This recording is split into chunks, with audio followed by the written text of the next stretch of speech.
How's it going, everybody? I am AV Obsessed, and if you're watching this video on my channel, that means that you probably are too. And if you can't tell, today's video is a little different, because on September 25th, 2025, Marantz and Bowers & Wilkins actually stopped by the Best Buy in Costa Mesa, California, to show off the Bowers & Wilkins 801D4 Abbey Road Limited Edition speakers. Now, the event was pretty well attended, so I couldn't actually get into the theater right away, but they did bring along a few other goodies that I got to have a listen to beforehand, like these guys, the Horizon and Grand Horizon Wi-Fi powered speakers. Now, I'm not a big fan usually of like Wi-Fi powered speakers and stuff like that. I'm more of a 2-channel hi-fi, like traditional person, but I would say these things sounded pretty good. Like, I think 90% of people are going to be satisfied with the bass output and the imaging that they were doing in this room. And they also brought the B&W PX8 Bluetooth headphones, which I'm not a big headphone guy, but if I was looking for some nice Bluetooth headphones, these would definitely be something I would consider. And on this poor little plastic table that was begging for mercy, they had the Link 10 and the Amp 10 in black, just sitting here, and with the PX8s in the middle. And then inside of the actual theater here is where they had the whole setup with the 801D4 Abbey Road Limited Edition speakers and a pair of Model 10 amplifiers running dual mono duty, essentially. And they had the Link 10 as the front end, like streaming preamp front end for the system. So it was a $115,000 sound system if you actually add everything up together, which is pretty crazy. And I'm going to let the VP of, I believe is the VP of sales of Sound United, is going to be talking here in a moment, and I am going to apologize in advance. The audio is not particularly good. I've done as much as I can to boost the dialogue levels in DaVinci Resolve, but I wasn't able to get it all that great, so you'll probably have to turn your volume up a little bit. And it's a Sunday evening in Southern California, and we're here in air conditioning, so I think that's a good thing, right? For sure. So first and foremost, my name is Sean Schutz. I'm VP of Sales for Sound United, which we own Bowers & Wilkins brands. We also own Denon, Polk Audio, Class A, a few other brands. My history, though, is I've been with our company about 2 years, but I've been associated either selling with or working with Bowers & Wilkins and Marantz for probably a little over 20 years. So I've always been a huge fan of the products, but then as relationships have it, came over to actually work with the brands more closely the last 2 years. So first off, I want to, again, thank you guys for coming in tonight. Hopefully you guys are enjoying the time tonight. This is our 8th tour stop in the Abbey Road event. So we've been going around the U.S. the last 2 months. This is our first stop on the West Coast, and only our one of 2 stops we'll be doing in the LA Orange County area. So our second stop will be in Pasadena, but other than that, that's it. It's here in Pasadena for the LA Orange County area. I'm local, so I had a really large commute tonight. I drove all the way from Mission Viejo, just up to 5. And our air conditioner was working at home, so I got to get the best of both worlds, right, from one air con to another. So a little backstory of what we're going to listen to today. So a few of you guys know Bowers & Wilkins, but for those that don't, Bowers & Wilkins has been around since 1966. It was founded by a gentleman by the name of John Bowers. He had a partner, Roy Wilkins. Roy wanted to run a hi-fi shop, so he continued to do that. John, being the engineer he was, he went headstrong into the brand developing and building loudspeakers. And as John built the brand and built loudspeakers, in the 70s is when he and his engineering team developed what they called the matrix, the audio matrix inside the 800 series. And basically what that was, at the time, it was a revolutionary concept to really dampen the sound inside the 800, inside the cabinet of a loudspeaker. And during the 70s, John was developing what he thought would be the next generation of loudspeaker, which he affectionately called the 801. And the reason he called it the 801, that I've learned of recently actually, was 2 things. A, it was going to come out in the 80s, and it would be the new sound for the 80s, and it would be his first speaker in the 80s, so thus the 801. So that's where the 801 nomenclature actually came from. And as John is developing this, he designs the very first generation of the 801. And today we're going to listen to, I'll call it the maybe great grandson of that speaker, 45, about 40 years later. And if I stay in 1980 for a second. So 1980, John develops the 801. And he's like, I've got the absolute revolutionary sound going into the 80s. Let me take this 801, let me take it to Abbey Road Studios. Let's have these engineers listen to it, give me feedback and see what they think. So they roll up to Abbey Road Studios, they listen to it with the engineers hear it, they love it. John and his engineers hear all this noise and distortion. And they're like, crap, let's go back and see what all this is from. Is it from our speaker? Well, what they come to find out is all that noise and distortion they heard at the studio with the Abbey Road engineers, it wasn't the speaker. It was actually stuff in the recording that was previously hidden that they revealed because of the loudspeaker. So they took it back to the engineers at Abbey Road, they showed them they replayed what they found, and that is really where the relationship between Bowers and Wilkins and Abbey Road started. And they cemented that. The engineers at Abbey Road Studios were like, man, you guys just showed us all the stuff we've been missing in our recordings. We need to have these speakers as our reference level loudspeaker in both Studio 1 and Studio 2 when we record artists and movies. And that's 45 years later, here we are celebrating that partnership together. And when I say partnership, if you guys ever know marketing, a lot of times a partnership is, I give you $10,000, you put a sticker on your car. This is truly a partnership of performance. So the partnership is because the engineers at Abbey Road believe that these speakers still deliver the best reference level in terms of sound, and they continue to use the latest additions inside the studios today. So the speakers we're listening to, this is what's called the 801 D4 Abbey Road edition. What's unique about it is a couple things. So in Abbey Road Studios, they have these chairs that all the musicians sit in, and they have red leather. Well, if you look on the top here, this red leather trim was made to match the same red leather chairs they're using in Abbey Road Studios.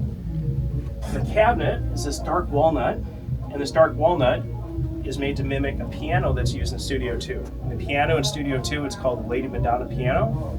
The Beatles played on it, Adele has played on it, Sam Smith, and many artists.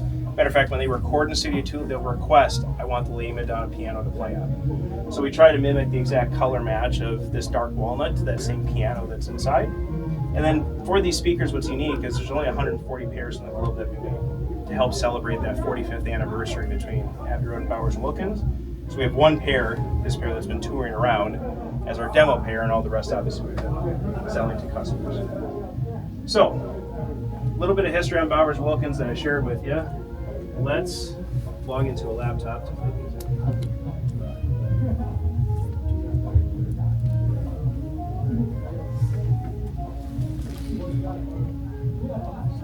So, my first track I'm going to play for you guys, I'm going to give you a little backstory on that. I'm not going to tell you what the track is. I'll let you guys guess as I play it for you. So, I mentioned 1980. Bowers and Wilkins, Abbey Road form our partnership. They begin to figure out how to use them inside the studios. 1981, John gets a call and says, hey, we have the London Symphony Orchestra. It's going to be set up in Studio 1, 800-piece orchestra. A very well-known composer is going to be coming in. They're going to score a movie track, a movie score, for what we think is going to be a pretty big blockbuster movie this year. So we need you to be set up. And what would end up happening is this movie score that they scored would be the very first music track recorded using 801 loudspeakers from Bowers and Wilkins. So I'm going to play this track for you. Then afterwards, you guys can tell me if you recognize it. Not this track.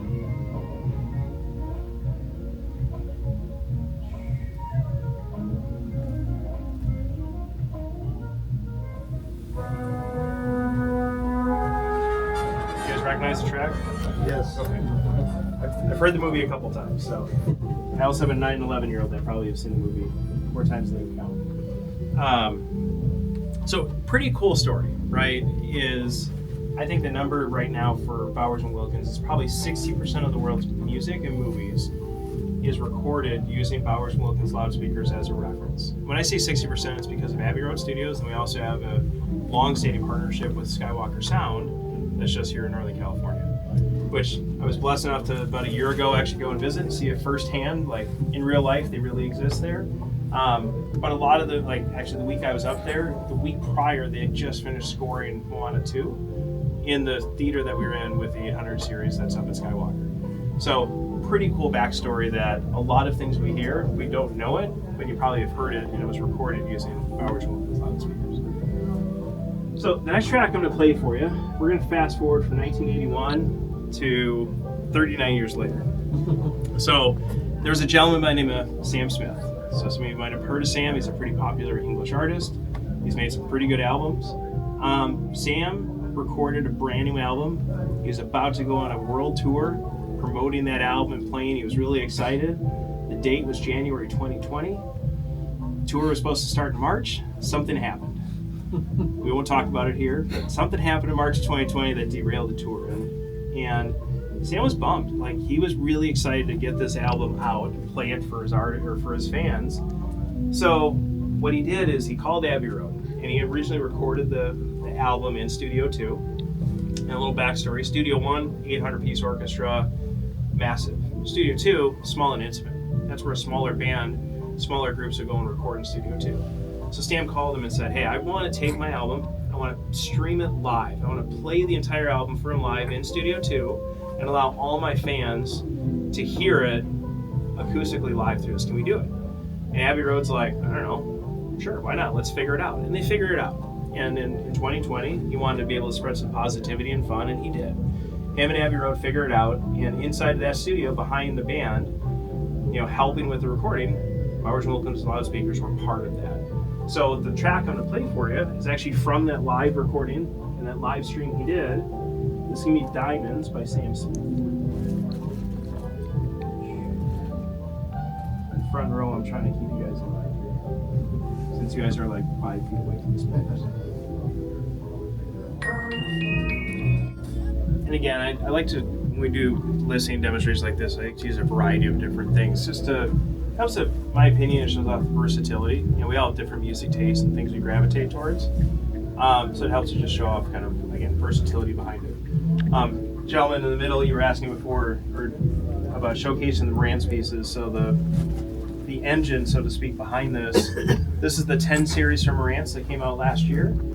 These are the Model 10 integrated amplifiers. So they could be either a single 2-channel amplifier, or they can be bridged out and monoblocked like we have them now. So, and these boast, it's 250 watts of power at 4 ohms. It can go to 500 at 8 ohms. Very efficient. And Marantz does a very good job, I think, in my opinion, probably a soft type sound. And the other part that I like probably about these amplifiers, Marantz, especially the engineering team in Japan, very fanatical about design. I think it's roughly 85% of the componentry in the inside was new. Meaning, whether it's the capacitors or these different things, that they didn't pull it from other Marantz pieces. They went and found brand new components that sounded the best to really redefine what I would say is a new reference level for Marantz. Even little things like this is a 100% aluminum cast front plate. That's a single cast plate. Or the little soft touch when we dim the lights, they also look pretty cool too. So the LED lights that can all be adjusted for both the top. If you come up front, you can actually see directly inside. So not only do they sound really good, but they also visually look pretty stunning too. We also have the black pieces. These are the champagne color. The black pieces we have outside. So they come in both colors. I just happen to like the champagne, so I said we'll roll with that tonight. And then we have the Link 10 streamer amplifier. Wi-Fi inside the store is fabulous. It's a sarcasm. So that's why I'm streaming from the laptop via Tidal.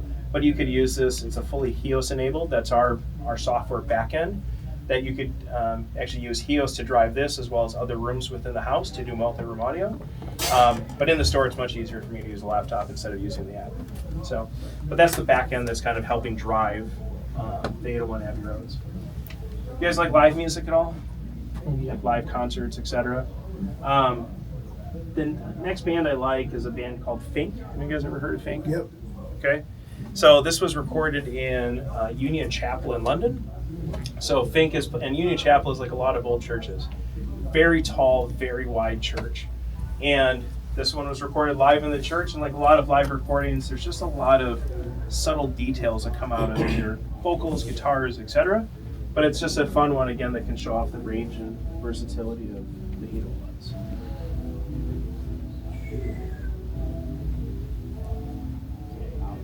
Fake trouble is what you're in. They're not too shabby. When I came over, I was a part of the Marantz team for my first year, and actually spent some time with the engineers in Japan. And I say this affectionately because I've known the guys in Japan for like 20 years. That for them to get really excited about something, like emotionally, we're like, man, we're really excited to show this off. And a lot of those guys have been with Marantz 30, 40, 50 years. So for them to be very excited for this to come out it said a lot because they've been with the brand so long. But they spent a lot of time to refine it. Our sound engineer, Agata-san, he too he does all the critical listening. He's the sound master behind Marantz. And he too was very excited for just sonically what it was doing, not only for Marantz, but also being able to take it just at a new reference level. And Marantz hadn't been in that reference level space for a while. It wasn't overwhelming, but you could feel that the thump come through with good enough force, like you're there. Well, I'm glad you said thump because our next track. So there's no subwoofers in here. That's all coming from just the two speakers. Just the two speakers. Good job. Very good job. Bass is funny. Bass is hard to reproduce. Good bass. Affectionately, crappy bass or bad bass is very easy to reproduce. Just like my car in high school that would have a trunk that would rattle. The next track we're going to play is from an artist called Deadmau5. So Deadmau5, EDM artist, a lot of bass. But as an EDM artist, he's funny because I've come to learn that he's absolutely obsessed about two things. Perfection. He's absolute perfectionist in what he records and how he records it. He's also obsessed with analog. And at home, he loves analog and how it comes and brings it together. So when he's listening to music at home, his rigs, even though he's an electronic artist, he's made his entire career on EDM, at home he loves analog. So, just fun backstory, but this song there's a lot of our engineers in England that like this as a testing track as they're going through development, because it can show if the bass is being really well controlled or defined, or if they've got issues with it getting kind of loose or floppy or all over a little bit. So, Which song is it? this is Imaginary Friends. Oh. Like a lot of EDM tracks, there's kind of an intro, build up, some sort of bass drop that happens, and then it kind of flows in. So I use Polaris a lot. okay, And that's another one from him that's really good. yeah, he does have a lot of good ones.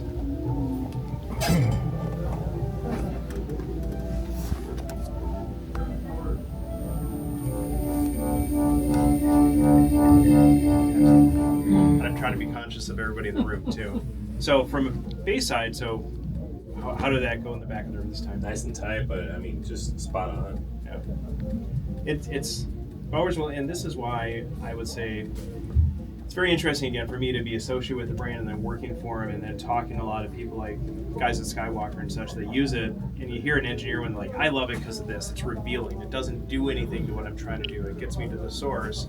But you can do the same thing at home too, where it's effortless. Which ultimately, the best loudspeakers in the world should be effortless. They should disappear and allow the music just to do what the artist wants you to do. What's time look like, Samantha? If we want to do one more, we should be able to. What's that? We can do one more. We can do one more? Okay, I have permission to do one more. I feel like an artist that's up here like, do we want one more encore? You guys want to listen to one more? Yes. Absolutely. I have one more track I really like. It's by a gentleman named Uncle Lucius. It's called Keep the Wolves Away. You guys ever heard of it? Okay. I just like the track because it has fun acoustics. I also like Uncle Lucius because he's got a cool name. And it's just it's a fun track. Kind of an interesting association between talking about Skywalker stuff and Deadmau5. He collects old synthesizers because, like you said, he's obsessed with analog stuff. Yeah. He actually owns the original synthesizer they used to do all the beeps and boops for R2-D2. And when they made the new trilogy, Disney actually had to borrow it from him. Because he's got it's one of the only ones left in existence that could make those exact sounds. It's a deep cut, dude. Vietnam, and keeping the wolves away was keeping like the demons away from him coming back from the war. But on that note, the music is cool. you know, and he's just got a kind of a cool, again, I say like a bluesy type tone to the music, and it's just fun to listen to. First and foremost, again, thanks for you guys coming in. Hopefully you guys enjoyed some of the cuts and listening a little bit. Again, this was one of 140 pairs across the globe. I think we're shocked to hear this, but I think we've sold 135 of them in the last 2 months since we debuted them as part of the anniversary.